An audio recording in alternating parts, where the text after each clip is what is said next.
I am so happy I didn't buy this palette, guys. Like 100% happy that I didn't buy the palette. It was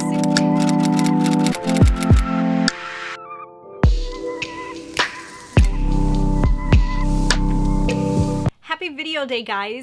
So for today's video, we're going to be doing a fun video. So this is going to be something new, and I'm hoping to start doing this monthly, guys, because I don't know, I had this really cool idea. So I had told you guys before that I wanted to start buying a little smarter.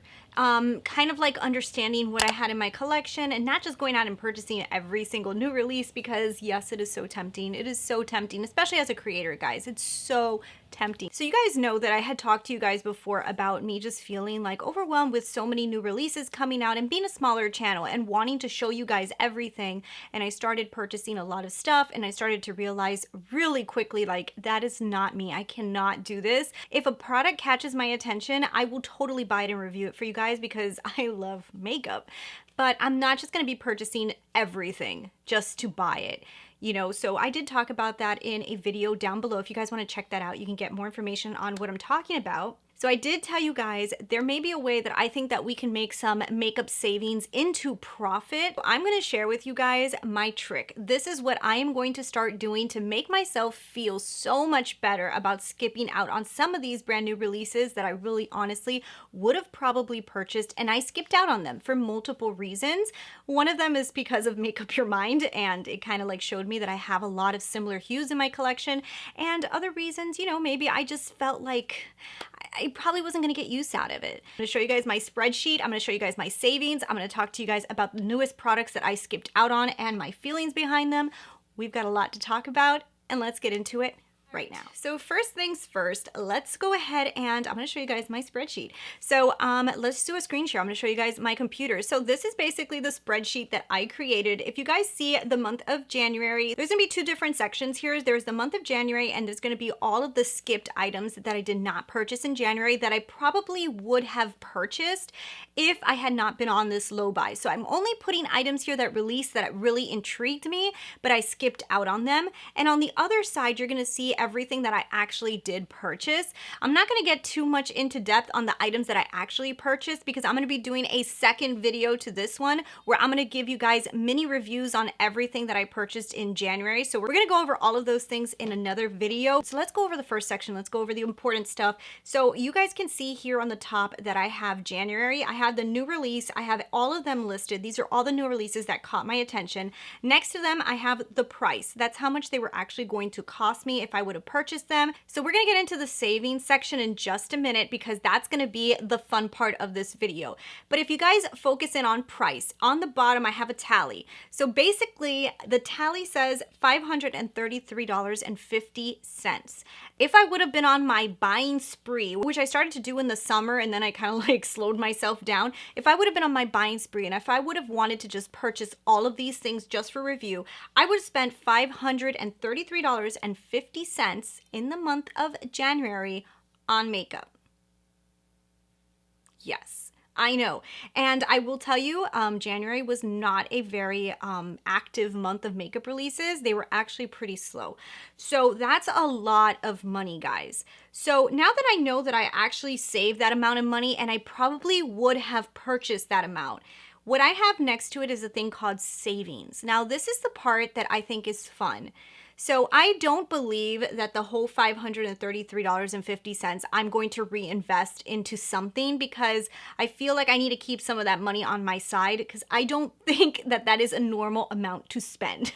So in order to be more reasonable with myself, what I did was I said, I want to put 15% of what I would have spent into something, into a savings account, or into a credit card, or pay down something, or save up to buy a purse, whatever you guys want. But in my case, I'm actually wanting to put it into a savings. So what I'm going to be doing is every single month, I'm going to be holding 15% of the total amount of savings that I did for the month, and I'm going to be putting that amount into a savings account. So for example, for the month of January, I actually saved $533.50, and 15% of that is actually $80, rounded off. So I'm going to be putting $80 for January into a savings account. Now, why am I doing this? Because I know that I would have spent that amount of money. Like, this is stuff that I would have pulled the trigger on. Yes, that's a large sum, guys, but you have to realize that I am a creator. I do buy this stuff for reviews, and I do make a little bit of money off of YouTube that will offset that amount. But that being said, I still am saving $533, whether it be that you guys are saving $40 or $50, or if you guys are saving $170, whatever it was that you guys didn't purchase for the month, that is a total savings that you probably would have spent. And by just taking a little percentage of that savings that you did for the month and putting it somewhere else is a fun way for us to reinvest into ourselves, into our savings, into paying off a credit card. And I think that this is a good way for us to hold ourselves accountable and just be like, okay, at the end of the month, if this is how much I really would have spent and I really did save this, then I should have it somewhere and I can put it into a savings. I can put it into this. So for the month of January, I am going to be putting $80 into a savings account, and we're going to do this every single month. And at the end of the year, let's see how much money we actually saved ourselves. We'll see how much we saved ourselves in reality, which for January is $533. And we'll see how much we were able to reinvest into our future, into savings, into credit cards or whatnot. And this month will be $80. I think that we can turn this low buy year into a fun way that at the end of the year, we will actually feel good about it. And I feel like this will make me feel good, because when I see those numbers and I actually see like, hey, I'm gonna be putting money back into something for my future, I think that's a fantastic way to think about a low buy. So anyways, so if you guys want to do this with me, go ahead and leave me a comment down below and let me know if you guys are going to do your own little tallies and save every single month and, I don't know, pay a credit card or save up for a purse. You know, by the end of the year, you could probably buy yourself a Louis or something, you know. Besides just showing you guys every single month my calculations and how much I saved, I also wanted to make this a little fun. So what I'm going to do is I'm going to go down every single item and I'm going to tell you guys whether I'm happy that I saved on it or if I'm kind of regretting not buying it. So let's start off with the first one, the Pat McGrath Golden Opulence, which was $65. Guys, I'm so happy I didn't buy this. Like, I really am. It was really pretty. It caught my attention. I actually said, if I see this in the store, I'm buying it. And I don't know if they didn't release it in the stores or whatnot, but I waited. And then I waited so long that it wasn't, I don't know, it just wasn't calling to me anymore. And when I did my Make Up Your Mind on this palette, and I saw how many similar hues I have in my collection, and when I swatched it and I saw the color story, it really convinced me, hey, you're not gonna use this color story, Christina. Get over it. So I'm happy I am happy I didn't spend the money on that one. The next one is the Bite Beauty Foundation. This one called my attention. It was $39.50, and I was really thinking of picking this one up. Like, honestly, I thought of it a few times because I was like, ooh, foundation, it's something different. We're so used to seeing eyeshadow palettes. People are probably tired of that. They like foundation reviews.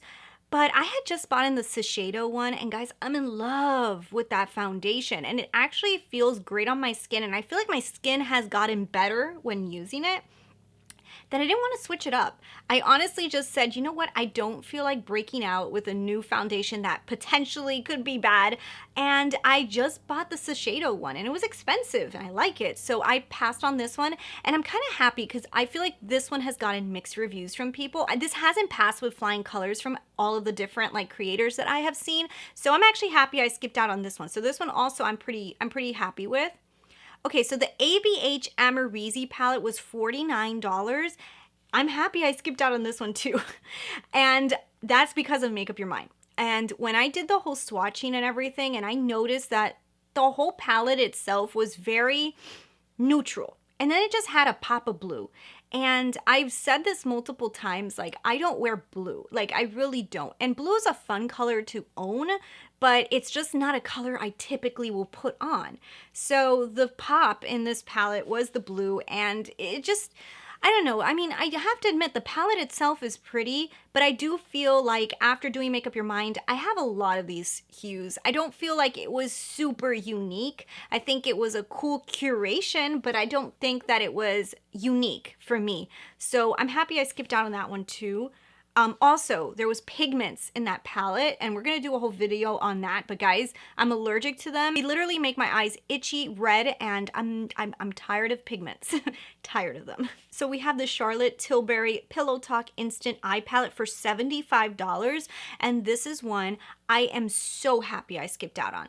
I feel like the reviews for this one has not been that great, and on Make Up Your Mind, when I did this palette, I noticed that the color story was a color story I probably would have liked, but I feel like I can mimic this palette with so many different palettes, not just the palettes that I found. When I started looking through my collection, I was like, man, you know, it's a really cool color story, and I can see how somebody would want this all in one palette, but a lot of the hues, I feel like they were very similar, and I don't think it was going to do enough of a variation of an eye look for somebody to pay $75 for it. So I'm personally happy I didn't buy that for $75. I like her holiday one that she released a lot better. I think it was, I don't know, it just, to me, had a better color story.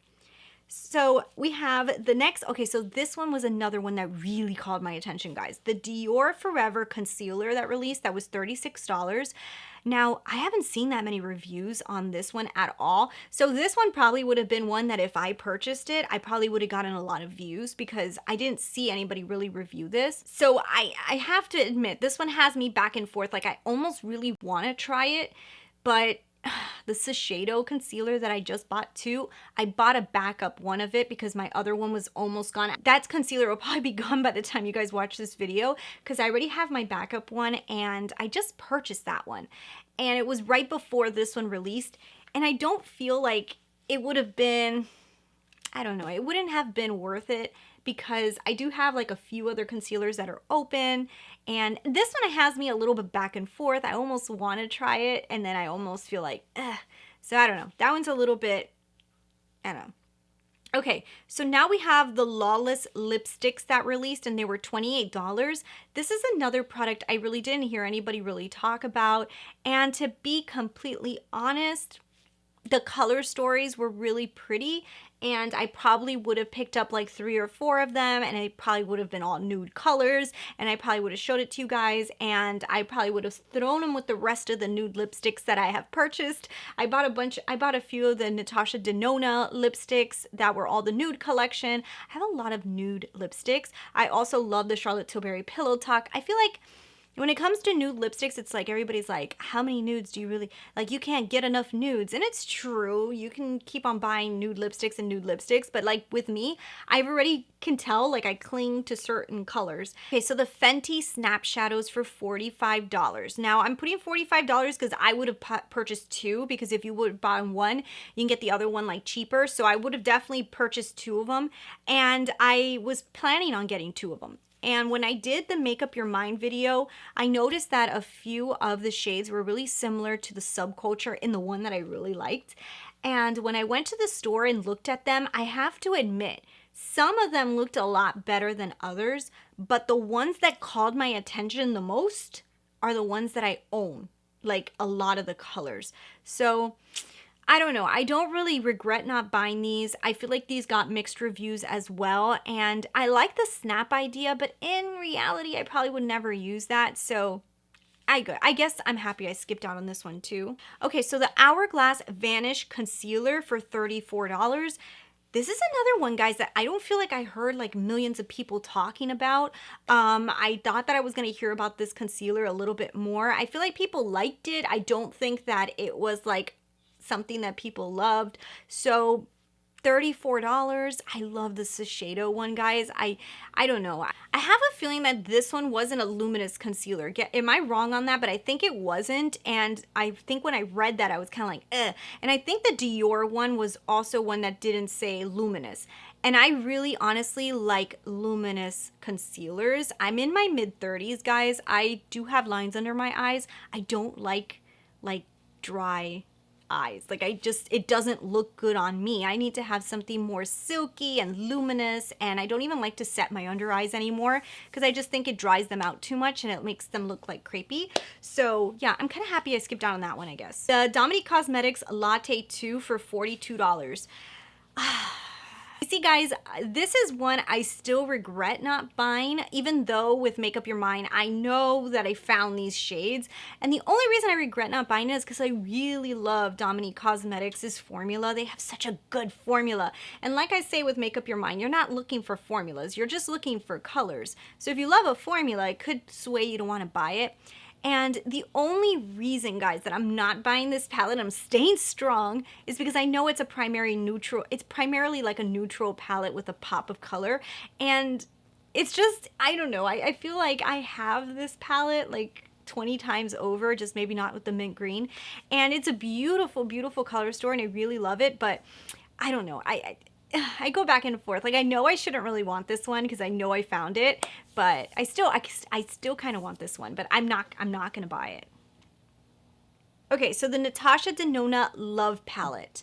I am so happy I didn't buy this palette, guys. Like 100% happy that I didn't buy the palette. It was $65. Love Natasha Denona's formula, guys. You know I own a bunch of Natasha Denona palettes and I love them. But this color story is just not me. There's certain colors in here that I know I would never wear, and there's certain colors that I do like. You guys see I have a little bit of like a pinky look on today, but it doesn't go as far as the Natasha Denona one goes with like some of those purples. And I don't know, I still think it looks very similar to the Jeffree Star palette, and the Jeffree Star palette is not a palette that I, you know, like it's a really pretty palette. It's just not one that the colors to me are colors that I would wear often. And I feel like I have that palette. And Natasha Denona for $65, even though it is a pretty reasonable price for her brand, I just feel like I want to see a better, you know, palette. I want to see something not Valentine's eyes. It was too on theme. I would have wanted something with Valentine's in it, but with just like a little bit more, you know, and I feel like this just reminded me so much of like pink and purple and red and yay. No, I'm happy I skipped down that one.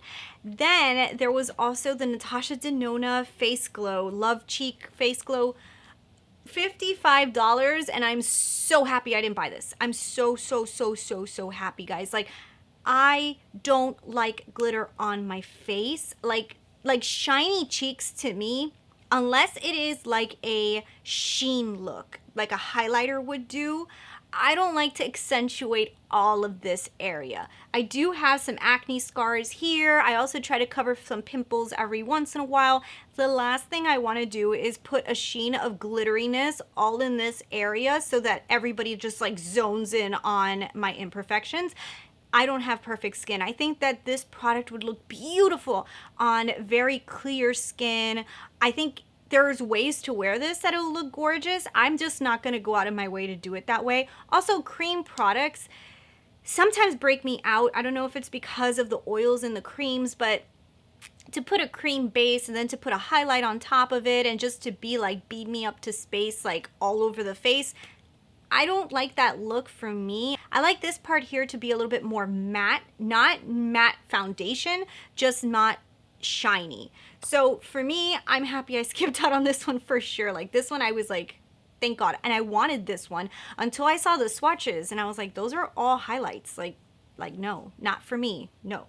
So yeah, I mean, I have to say for the month of January, there was not one product that I say, oh my God, I want it. You're like, I don't think I have that. There has been months that I have skipped stuff, and there was a product that I just purchased recently that I have been wanting for almost a year. This month, I don't think any of these are going to carry on over. The Latte palette too, it might be one that stalks my mind for a little bit, but I don't know. I feel like on sale, maybe I'd buy it. And yeah, that's about it. So I think for January, I'm actually happy. I'm happy January. I don't think I have too much buyer's regret. And I'm happy with my $533.50 savings and also my $80 that I'm going to be throwing into a savings account. So I'm happy and I'm content with that. So anyways, guys, let me know down below if you like this new video and if you guys want to see one at the end of every single month. And yeah, let me know your savings down below. Try to see if you guys can calculate it yourself and see how much money you saved this month. I hope I am helping you guys save a little bit and look through your collections and see color stories with Make Up Your Mind. That's the point of the series, is just to help you guys decide before buying, not to tell you guys whether you should buy something or not. That is totally up to you. And like I said, all of these palettes are pretty, and they're all pretty for different people. Different people love different things, and just because I don't like a color story doesn't mean that it's not a pretty color story. You know, you might love it, you know, it's just me, I don't wear that. So that's basically what Make Up Your Mind is, and it's for you to make up your own mind. So I hope that somehow that is helping you guys. So anyways, thank you guys for watching, and I'll see you guys next month on Makeup to Profit.